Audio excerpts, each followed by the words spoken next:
이 작품의 저자인 2025년 노벨문학상 수상작가 크러스너 호르카이 라슬로는 왜 저항의 멜랑콜리라는 어쩌면 어울리지 않을 듯한 저항과 멜랑콜리라는 두 단어를 이어서 530페이지가 넘는 이 긴 글을 썼을까요?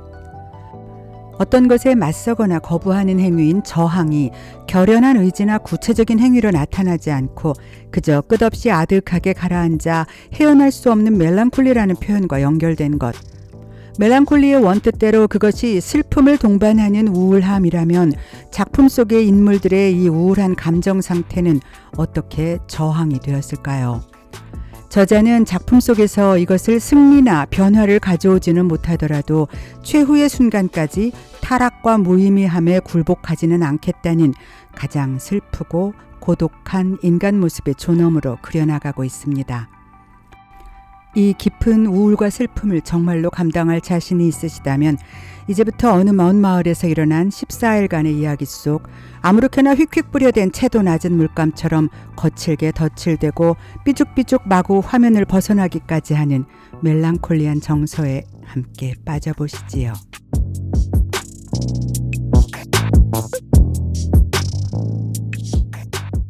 이 작품의 배경은 질서가 무너지고 불안감이 감도는 헝가리의 한 도시입니다. 등장인물들은 부패한 권력, 대중들의 맹목적인 광기, 그리고 그로 인한 공동체의 몰락을 목격합니다. 긴 글 내내 어둡고 종말론적인 분위기 속에서 인간의 무력감과 무의미함을 냉혹하게 드러내는 이 작품 저항의 멜랑콜리는 그의 초기 작품 사탄탱고에서 제시한 인간성의 몰락과 부조리한 세계와 인간의 무력감이 만들어내는 암울한 분위기에 이어서 여기에 대중의 광기라는 요소를 더해서 그의 세계관을 확장한 작품입니다. 사탄탱고에서 믿었던 구원이 무위로 돌아가면서 사람들이 겪는 배신과 허무함이 순환적 구조로 느리게 진행된 반면에 이 작품에서는 예기치 않은 외부의 개입으로 대중이 폭발적인 광기와 폭력에 너무나 쉽게 휩쓸려버리는 모습을 14일간의 이야기로 보여주면서 체제 붕괴와 그에 따른 심리적 위험을 사회적 분위기에 얹어서 극적으로 묘사하고 있습니다.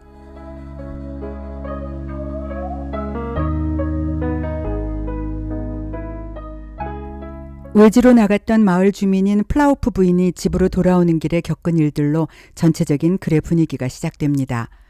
대책 없이 연착되는 기차를 기다리면서 그 기차 안에서 낯선 남자의 희롱에 불쾌함과 두려움을 느끼면서 그리고 결정적으로 도착해서 내린 거리에 가로등이 갑자기 모두 다 꺼져버리는 광경을 바라보면서 이 모든 것들을 속수무책의 체념이 섞인 모습으로 받아들였다고 생각합니다.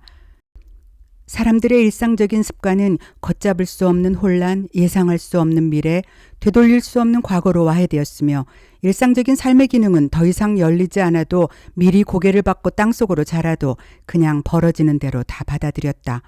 붕괴의 증상들은 알아차릴 수 있더라도 그 원인은 도저히 불가해한 일로 남았기에 사람들은 여전히 가까이 손에 만져지는 것이라면 집요하게 물고 늘어지는 일 말고 달리 할 수 있는 일이 없었다. 초반에 이런 묘사는 이후 벌어질 마을의 엄청난 혼란과 격동에 앞서 이미 그들의 내면에 짙은 패배감과 불안함 그리고 속수무책의 무기력함이 깔려 있었다는 것을 암시합니다. 그리고 그 어두운 거리에 느닷없이 사탄의 수송수단이라고 생각될 만큼 믿을 수 없이 거대한 기계장치 한 대가 서서히 다가옵니다. 그 안에 실려있던 것은 박제된 거대한 고래였습니다. 이 고래와 서커스단 그리고 그들과 함께 나타난 낯선 무리의 사람들 그리고 연이어 이어지는 이상한 징조들 수십 년간 움직이지 않던 가톨릭 교회의 시계가 갑자기 점점 더 짧은 간격으로 댕댕댕 두드려대며 뒤죽박죽으로 혼란스러운 시간을 만들어내고 수세대 동안 마을의 기념비적 징표가 되었던 포플러 나무가 쓰러져 버렸고 마을의 급수탑에서도 이상한 징후가 나타납니다. 시계바늘도 떨어져 버린 채 오래 멈춰있던 시계가 난데없이 움직이며 마을은 뒤얽힌 시간의 질서 안에서 휩싸이고 급수탑의 이상 징후는 그나마 유지되던 최소한의 사회적 시스템마저 붕괴돼 버릴 것임을 암시합니다. 그리고 자연의 질서와 견고함의 상징이던 포플러 나무가 이유도 없이 쓰러져 버린 것에서 마을 사람들이 느끼는 정체 모를 겹겹의 두려움은 어느새 마지막 질서의 파국으로 현실이 되어갑니다. 이 모든 전조 증상들을 바닥에 깔고 이야기는 고래와 대공의 등장으로 무서운 파국을 향해 치닫습니다. 작품에서 등장한 거대한 고래는 고대 신화와 성경에서 등장하는 리바이어던과 매우 유사한 상징성을 가집니다. 누구도 길들일 수 없는 자연의 힘, 혼돈, 그리고 사악함을 의미하던 리바이어던. 17세기 철학자 토마스 홉스는 자신의 저서 리바이어던에서 이를 절대 권력을 가진 강력한 국가를 상징하는 용어로 사용했습니다. 폭도들의 수괴이던 대공과 이를 상징하는 고래는 그래서 작품 내에 큰 줄기를 이루는 혼돈과 사악함의 상징으로 느껴졌습니다. 마을 광장에 그저 놓여있는 것만으로 사람들을 이성적 통제에서 벗어난 광기 속으로 빠뜨려버리는 고래와 대공의 존재는 어쩌면 둘이 아니라 하나의 주체일지도 모릅니다. 그래 어디에도 대공의 실체는 드러나지 않은 채 마을 사람들이 폭도로 변해가는 모습만이 점점 더 강력하고 충격적인 모습으로 확장됩니다. 주체가 불분명한 대상에 의해 압도되고 휩쓸리는 강력한 권력 혹은 파괴의 선동적인 장면, 마을을 뒤덮는 광기와 불안의 징후는 글 전체에 너무나 무겁게 이어지고 있습니다. 통제력을 상실하고 그 빈자리에 광기와 악의 선동이 채워지는 혼돈의 상태, 그 디스토피아적 모습이 크로스너 호르커의 라슬로의 문학의 종말론적 분위기를 그대로 나타내는 것이라고 할 수 있겠네요. 그리고 이 중심에는 이러한 불길한 불안과 우울 속에서 자신의 방식으로 인간의 존엄을 지키는 두 인물이 등장합니다.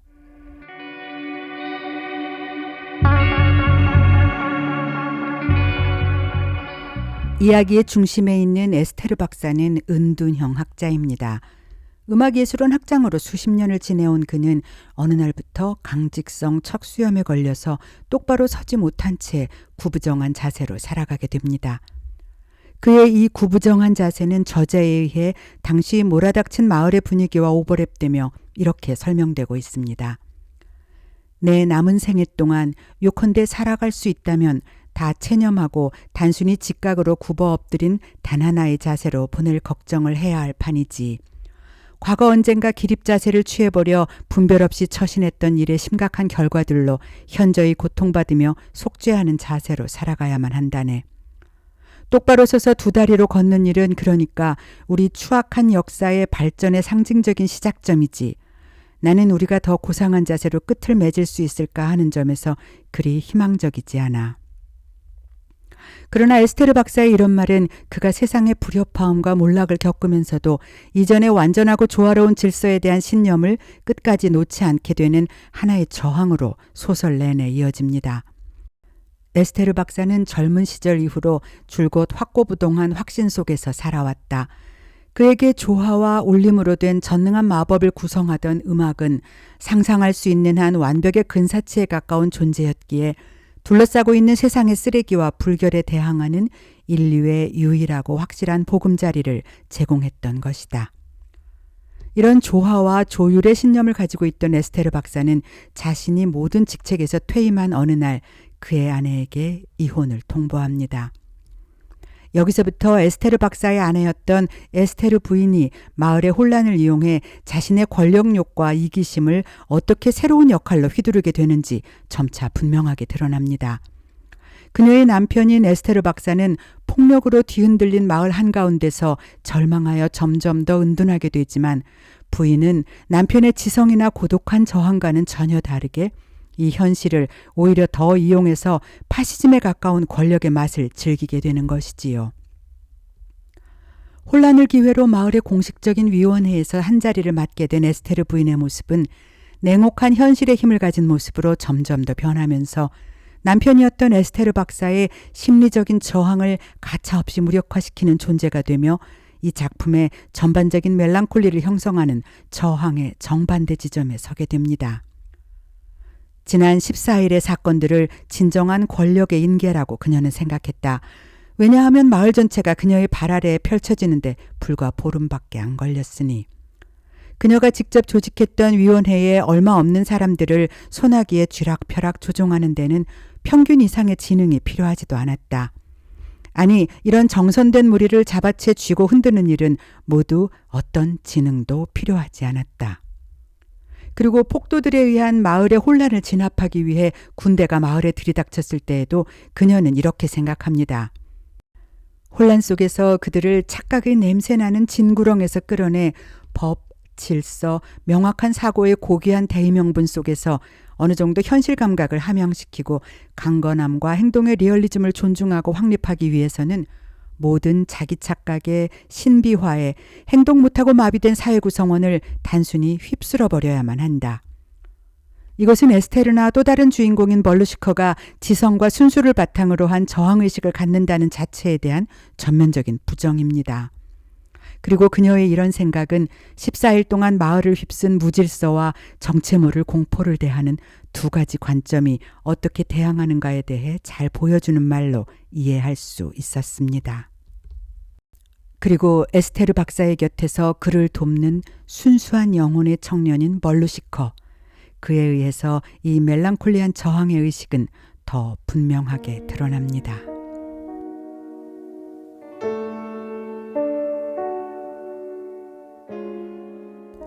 또 하나의 중심 인물인 벌루시커. 그는 순진하고 순수한 영혼을 가진 우체부이자 마을의 심부름꾼입니다. 벌루시커는 어느 날 마을에 들어온 서커스단이 끌고 온 거대한 트레일러 안에서 박제된 고래를 봅니다. 그리고 그 안쪽에서 목소리로만 존재가 드러난 대공에 대해서도 알게 됩니다. 그는 마을을 공포에 휩싸이게 한 혼돈과 폭동에 대해 이렇게 생각합니다. 만나는 모든 사람이 무정부 상태로 빠지는 붕괴에 사로잡혔고 일반적인 생각으로는 더 이상 피할 수 없는 상태였다. 모든 사람들이 막을 수 없는 혼돈으로의 쇄도, 예측 불가능한 일상생활, 다가오는 대참사에 대해 이 섬뜩한 단어들의 오롯한 무게에 대한 인지는 아마 없을 것이다. 그의 추측으로는 이런 유행병 같은 공포의 확산은 하루하루 증가하는 진정한 재난의 확신에서 잉태되는 것이 아니라 내재한 공포에 대한 감수성이 결국 실제 대재앙으로 이어지게 하는 상상력의 감염성에서 비롯되기 때문이었다. 그리고 무엇보다 이 사태를 가장 잘 표현한 말. 그들이 살고 있는 시대는 기만적인 미래와 기억나지도 않는 과거 사이에 불가해한 지옥이라는 주장이 가장 슬펐다. 벌루시커는 에스테르 박사의 집을 드나들며 그의 생활을 돌봐줍니다. 에스테르 박사와 벌루시커 두 사람은 모두 사회의 부패와 몰락을 목격하고 커다란 문제의식을 느끼지만 그 흐름을 막을 힘이 없는 무기력한 존재입니다. 그러나 여기에서 두 사람이 가지는 저항의 의미는 그들이 이 상황에서 고개를 돌리지 않고 끝까지 그것을 바라본다는 데 있습니다. 행동하지 못하지만 진실을 외면하지 않고 견디는 자체가 그들에게 있어서 멜랑콜리할 수밖에 없는 저항의 정신이었겠지요. 그래서 그들은 이렇게 이야기합니다. 희망을 잃은 자만이 진짜 저항을 시작할 수 있다고요. 선이나 순수함은 고통과 혼란 앞에서 아무것도 할 수 없는 무력한 것이라는 이야기를 하면서도 그들은 버티고 지켜보는 것으로 우울과 불안함 속에서 자신만의 저항을 하는 것이었습니다.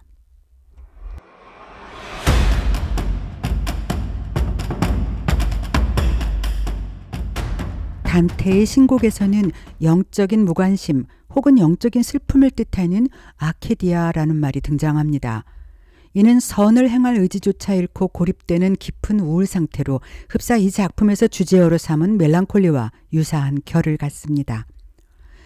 단테의 신곡 지옥편 7곡에서 분노한 자들은 자신의 분노를 밖으로 표출한 죄를 지었기 때문에 처벌받고 아케디아에 빠진 자들은 내면 깊숙이 영적 슬픔과 분노를 묻어두고 선행을 거부한 죄를 지었기에 분노한 자들과 함께 스틱스 강의 진흙 속에 잠겨 영원히 끈적한 진흙 속에서 고통받습니다.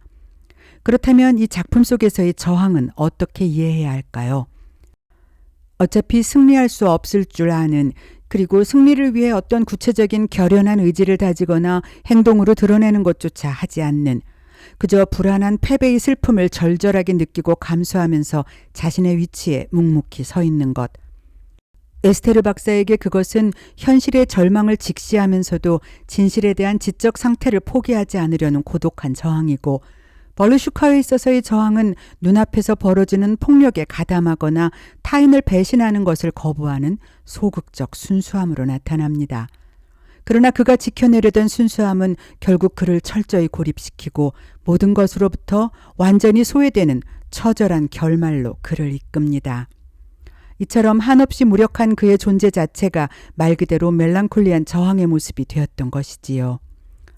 주인공들의 이런 멈춰 서 있는 상태의 멜랑콜리한 저항의 모습은 폭도들을 피해 자신의 유리창 안쪽으로 널빤지를 덧붙여 못질에 박아놓은 에스테르 박사의 창문을 바라보며 누군가 한 이야기로 고스란히 드러납니다.